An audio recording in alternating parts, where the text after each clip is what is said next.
नमस्कार दोस्तों, study today with Viplav YouTube channel में आप सभी का स्वागत है। आज के इस वीडियो में क्लास 9 के मैथ्स के इम्पोर्टेंट ऑब्जेक्टिव टाइप क्वेश्चन को देखने वाले हैं।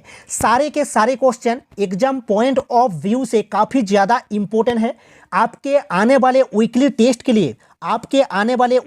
के लिए अति महत्वपूर्ण होगा।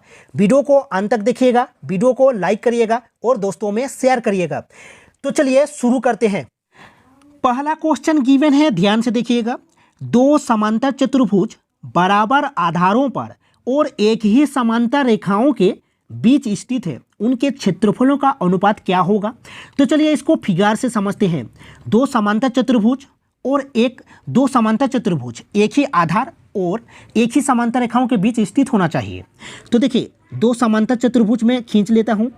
पहले तो ए बी सी डी एक समांतर चतुर्भुज में खींचता हूं। ए बी सी डी एक समांतर चतुर्भुज है, एक ही आधार, मैं सी डी को एक ही आधार मान लेता हूं और ई और एफ और एक समांतर चतुर्भुज खींचता हूं। सी डी को आधार मानकर ए बी सी डी और एक समांतर चतुर्भुज क्या है ना, ई एफ सी डी। एक ही आधार क्या है, सी डी एक ही आधार है और दो समांतर रेखाओं सी डी और ए एफ के बीच स्थित है दो समांतर चतुर्भुज। तो इनके क्षेत्रफलों का अनुपात क्या होगा? 1:1 ही होगा, यानी कि बराबर होगा। 1:1 होगा यानी कि बराबर होगा। ऑप्शन बी होगा राइट आंसर। चलिए नेक्स्ट क्वेश्चन को देखते हैं। नेक्स्ट क्वेश्चन देखिए, एक ही आधार और एक ही समांतर रेखाओं के बीच स्थित समांतर चतुर्भुज क्षेत्रफल में होते हैं। अभी हमने डिस्कस किए बराबर होते हैं, यानी कि 1:1 होगा। एक ही आधार और एक ही समांतर रेखाओं के बीच स्थित समांतर चतुर्भुज क्षेत्रफल में होते हैं बराबर। ऑप्शन ए होगा राइट आंसर, यानी कि 1:1 होगा। तो चलिए नेक्स्ट क्वेश्चन को देखते हैं। क्वेश्चन नंबर 3 को देखिए। क्वेश्चन नंबर 3 गिवन है, आकृति में ए बी सी डी एक समांतर चतुर्भुज है, तो समांतर चतुर्भुज ए बी सी डी का क्षेत्रफल क्या होगा? तो इस आकृति को ध्यान से देखिएगा। समांतर चतुर्भुज का क्षेत्रफल क्या होता है? समांतर चतुर्भुज ए बी सी डी का क्षेत्रफल क्या होगा ना, आधार इंटू शीर्ष लंब होता है। आधार गुना क्या होता है? समांतर चतुर्भुज ए बी सी डी का क्षेत्रफल क्या होगा ना, आधार गुना शीर्ष लंब होता है, यानी कि ऊंचाई होता है। याद रखिएगा फॉर्मूला को। तो क्या होगा? आधार क्या है? आधार ए बी, देखिए ए बी बराबर सी डी होगा, जो कि 5 सेंटीमीटर गिवन है। तो और शीर्ष लंब क्या है? 7। शीर्ष लंब जो गिवन है वो डी एम है, यानी कि आधार क्या है, यानी कि ए बी सी डी का क्षेत्रफल क्या होगा? आधार ए बी होगा। आधार जो होगा वो ए बी होगा और शीर्ष लंब क्या है? डी एम होगा। तो ए बी कितना है? ए बी 5 है और शीर्ष लंब कितना है? 7 है। तो 5 7 कितना होगा? 35 हो जाएगा सेंटीमीटर स्क्वायर। इसका राइट आंसर हो जाएगा, यानी कि ऑप्शन सी होगा राइट आंसर। क्वेश्चन नंबर 3 का ऑप्शन सी होगा राइट आंसर। तो चलिए नेक्स्ट क्वेश्चन को देखते हैं। क्वेश्चन नंबर 4 को देखिए। क्वेश्चन नंबर 4 गिवन है, यदि किसी त्रिभुज और एक समांतर चतुर्भुज एक ही आधार और एक ही समांतर रेखाओं के बीच स्थित है, तो उनके क्षेत्रफलों का अनुपात क्या होगा? यदि किसी त्रिभुज, तो चलिए इसको थोड़ा सा हम फिगर से समझ लेते हैं। एक समांतर चतुर्भुज में ड्रॉ करता हूं। ए बी सी डी एक समांतर चतुर्भुज है। तो किसी त्रिभुज, अर्थात जो त्रिभुज और समांतर चतुर्भुज होगा वो एक ही आधार पर होना चाहिए, यानी कि मैं आधार मान लेता हूं, ए डी को मैं आधार मान लेता हूं। तो एक समांतर चतुर्भुज है ए बी सी डी, एक समांतर चतुर्भुज है और एक त्रिभुज है ए डी एन, एक त्रिभुज है जो कि एक ही आधार ए डी और एक ही समांतर रेखाओं के बीच स्थित है। तो इनका जो क्षेत्रफल का अनुपात होगा वो क्या होगा ना, त्रिभुज का क्षेत्रफल 1 होगा और समांतर चतुर्भुज का क्षेत्रफल 2 होगा, यानी कि 1:2 होगा। याद रखिएगा, त्रिभुज का जो क्षेत्रफल होगा यानी कि ए डी एन बराबर क्या होगा? 1/2 होगा into area of A B C D होगा। ठीक है, तो 1:2 होगा, यानी कि जो त्रिभुज ए डी एन होगा वो बराबर होगा 1/2 होगा area of A B C D होगा। ठीक है, यानी कि त्रिभुज का क्षेत्रफल 1 होगा और समांतर चतुर्भुज का क्षेत्रफल 2 होगा, यानी कि ऑप्शन ए होगा राइट आंसर। चलिए नेक्स्ट क्वेश्चन को देखते हैं। क्वेश्चन नंबर 5 को देखिए। क्वेश्चन नंबर 5 गिवन है, आयत A B C D given है। ठीक है, AM 6 दिया गया है, AD 4 दिया गया है, तो PAB का क्षेत्रफल क्या होगा? तो त्रिभुज PAB का क्षेत्रफल क्या होता है? PAB का क्षेत्रफल होता है 1/2 इंटू बेस आधार इंटू ऊंचाई हाइट H होता है। तो देखिए यहाँ पर जो बेस है, बेस क्या है? बेस क्या है? यहाँ पर बेस है AB है और ऊंचाई क्या है? हाइट। तो मैं ऊंचाई मान लेता हूँ PM ऊंचाई है, तो PM बराबर क्या होगा? देखिए PM बराबर क्या होगा? PM बराबर होगा BC और बराबर कितना है? बराबर 4 है। तो चलिए इसको हम सॉल्व करते हैं। देखिए तो यहाँ पर PM कितना हो जाएगा? PM मैं मान लेता हूँ हाइट, तो PM जो है वो क्या है? हाइट है, और हाइट बराबर कितना होगा? 4 हो जाएगा। तो PAB का क्षेत्रफल क्या होगा? त्रिभुज PAB का क्षेत्रफल क्या होगा? 1/2 इंटू आधार AB है इंटू ऊंचाई क्या है? ऊंचाई क्या है ना? PM है। तो 1/2 इंटू AB कितना है? AB 6 है और PM कितना है? PM 4 है।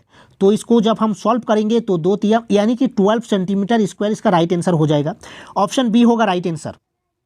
चलिए नेक्स्ट क्वेश्चन को देखते हैं। नेक्स्ट क्वेश्चन गिवन है, आकृति में ABCD एक समांतर चतुर्भुज है, ये परपेंडिकुलर DC है और CF, देखिए CF परपेंडिकुलर AD है, ध्यान से देखिएगा, CF परपेंडिकुलर AD है, इसको ध्यान से देखिएगा। AB 16 सेंटीमीटर है, AE 8 सेंटीमीटर और CF 10 सेंटीमीटर है, तो AD का मान क्या होगा?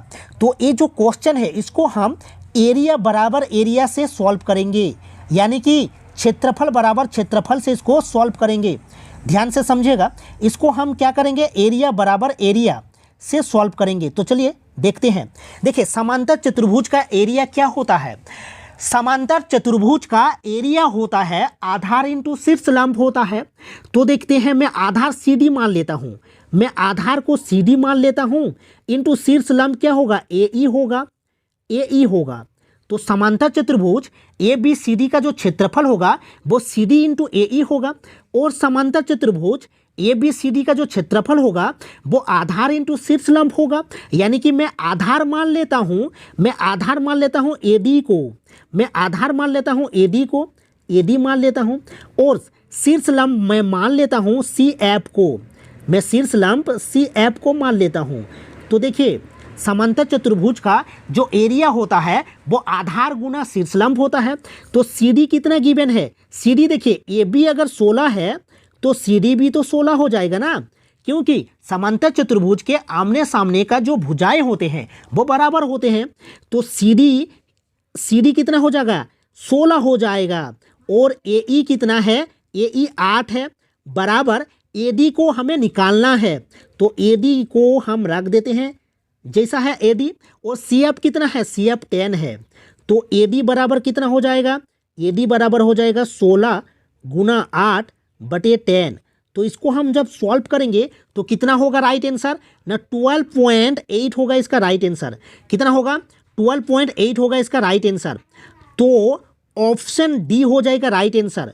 कितना होगा ना? 12.8 होगा इसका राइट आंसर, जो कि ऑप्शन डी में है।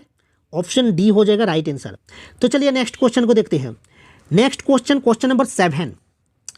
ABC और BDE दो समबाहु त्रिभुज इस प्रकार है कि D भुजा BC का मध्य बिंदु है। त्रिभुजों ABC और BDE के क्षेत्रफलों के अनुपात है। तो देखिए हर एक क्वेश्चन को आप फिगर से कीजिएगा, ठीक है? फिगर बनाकर आप करिएगा तो वो सॉल्व हो जाएगा आसानी से। तो इसको हम क्या करेंगे? सबसे पहले हम एक फिगर ड्रॉ करेंगे। तो चलिए इसको हम फिगर से करते हैं, ध्यान से समझिएगा। ABC में खींच लेता हूँ ABC, ठीक है? A, B और C, ठीक है? और BDE दो समबाहु त्रिभुज इस प्रकार है कि D भुजा BC का मध्य बिंदु है, यानी कि जो D बिंदु है और भुजा BC का मध्य बिंदु है, जो D बिंदु है वो भुजा BC का मध्य बिंदु है। तो BDE एक समबाहु त्रिभुज भी प्रश्न में कहा गया है, ध्यान से समझिएगा। तो समबाहु त्रिभुज है, यानी कि प्रत्येक कोण 60 डिग्री का होगा। तो प्रत्येक कोण 60 डिग्री का होगा। AB 60 डिग्री होगा, AB 60 डिग्री होगा, ये सी भी 60 डिग्री होगा, बी भी 60 डिग्री होगा, डी भी 60 डिग्री होगा, ई भी 60 डिग्री होगा। इसीलिए हम यहाँ पर बोल सकते हैं कि ए बी सी सर्वांग सम है बी डी ई के एंगल से। कौन कौन से? तो ए बी सी और बी डी ई क्या है? सर्वांग सम है। तो हमें निकालना है त्रिभुजों ए बी सी और बी डी ई के क्षेत्रफलों का अनुपात। तो एरिया क्या हो जाएगा? ए बी सी और एरिया बी डी ई बराबर क्या होगा ना, उनके संगत भुजाओं के अनुपात के वर्ग के बराबर होता है अगर सर्वांग सम होते हैं। अगर दो त्रिभुज सर्वांग सम है तो दो त्रिभुज का जो क्षेत्रफलों का अनुपात होता है वो क्या होता है ना, संगत भुजाओं के अनुपात के वर्ग के बराबर होता है। तो संगत भुजा में ए बी लेता हूँ और बी डी ले लेता हूँ, यही तो संगत भुजा होगा, ए बी और बी डी होगा, तो इनके अनुपात के वर्ग के बराबर होगा। तो मैं यहाँ पर ए बी लिख सकता हूँ ऊपर में, और नीचे देखो इस बी डी को मैं क्या लिख सकता हूँ, ये जो बी डी को मैं लिख सकता हूँ बी डी बराबर क्या होगा? बी सी बटे 2, बी सी बटे 2 होगा। ये जो बी डी है ये बी डी बराबर क्या होगा? बी सी बटे 2, क्योंकि बी सी का तो आधा है ना बी डी, ठीक है। तो अब मैं बी डी बराबर लिख सकता हूँ ए बी का आधा, ए बी का आधा भी लिख सकता हूँ। तो ए बी का आधा यानी ए बी बटे 2, यानी ऊपर 2 हो जाएगा और होल स्क्वायर होगा। तो ए बी से ए बी कैंसिल हो जाएगा, यानी जब हम गुना करेंगे 2 स्क्वायर यानी कि 4 होगा और नीचे 1 होगा, यानी कि 4 बटे 1 हो जाएगा। ध्यान से समझिएगा। तो ए बी सी और बी डी ई का जो क्षेत्रफलों का अनुपात होगा वो 4:1 होगा। तो इसका जो राइट आंसर होगा वो 4:1 होगा। ऑप्शन सी होगा, ऑप्शन सी होगा राइट आंसर, 4:1 होगा। ध्यान से समझिएगा, ए बी सी 4 होगा और बी डी ई 1 होगा, ठीक है। तो 4:1 होगा इसका राइट आंसर। तो चलिए नेक्स्ट क्वेश्चन को देखते हैं, क्वेश्चन नंबर 8 को देखते हैं। क्वेश्चन नंबर 8 गिवन है, एक समचतुर्भुज के विकर्ण 5 सेंटीमीटर और 14 सेंटीमीटर है, तो इसका क्षेत्रफल क्या है? तो चलिए, समचतुर्भुज का जब विकर्ण दिया रहे तो इसका क्षेत्रफल क्या होता है? 1/2 होता है, इंटू विकर्णों का गुणनफल होता है, यानी कि D1 इंटू D2। ये विकर्ण है, D1 और D2 दो विकर्ण है, तो 1/2 इंटू D1 का मान कितना है? 5 है, और 14 है, तो इसको गुना कीजिएगा तो कितना होगा? 2 से कैंसिल करेंगे 7, 35 हो जाएगा। तो 35 सेंटीमीटर स्क्वायर इसका राइट आंसर होगा, ऑप्शन ए होगा। तो चलिए नेक्स्ट क्वेश्चन को देखते हैं, क्वेश्चन नंबर 9 को देखिए। एक समचतुर्भुज के विकर्ण 24 सेंटीमीटर और 10 सेंटीमीटर है, तो इसका क्षेत्रफल क्या होगा? तो 1/2 होता है, into D1 into D2। D1 D2 क्या है? विकर्ण है, तो 1/2 इंटू D1 का मान कितना है? D1 का मान है 24 और D2 का मान कितना है? 10। तो 2 से कैंसिल करेंगे 5, यानी कि 120 होगा राइट आंसर, ऑप्शन बी होगा राइट आंसर। तो चलिए नेक्स्ट क्वेश्चन को देखते हैं, अंतिम क्वेश्चन देखिए। समांतर चतुर्भुज ए बी सी डी का क्षेत्रफल 40 सेंटीमीटर स्क्वायर है। ए बी में कोई बिंदु पी लेकर बनाए गए त्रिभुज पी डी सी का क्षेत्रफल कितना वर्ग सेंटीमीटर होगा? तो देखिए, हमने पहले भी डिस्कस कर चुके हैं कि देखिए ये जो सी डी है एक ही आधार है, और सी डी और क्या है? ए बी दो समांतर रेखाओं के बीच स्थित है, यानी कि जो त्रिभुज जो पी डी सी और समांतर चतुर्भुज A B C D given है वो एक ही आधार सी डी और एक ही समांतर रेखाओं के बीच स्थित है, ठीक है। एक ही समांतर रेखाओं के बीच स्थित है, एक ही आधार और एक ही समांतर रेखाओं के बीच स्थित है। इसीलिए क्या होगा ना, जो एरिया पी डी सी का होगा वो बराबर होगा 1/2 इंटू एरिया ऑफ क्या होगा ना, ए बी सी डी होगा, यानी कि पी डी सी बराबर क्या हो जाएगा ना, 1/2 गुना area A B C D. तो समांतर चतुर्भुज ए बी सी डी का क्षेत्रफल कितना है? 40 है, तो बराबर कितना हो जाएगा? 20 सेंटीमीटर स्क्वायर हो जाएगा। पी डी सी का क्षेत्रफल 20 सेंटीमीटर स्क्वायर हो जाएगा, इसका राइट आंसर ऑप्शन ए होगा राइट आंसर। आई होप आपको वीडियो अच्छा लगा है तो वीडियो को लाइक करिएगा और दोस्तों में शेयर करिएगा। मिलते हैं नेक्स्ट वीडियो में, थैंक यू।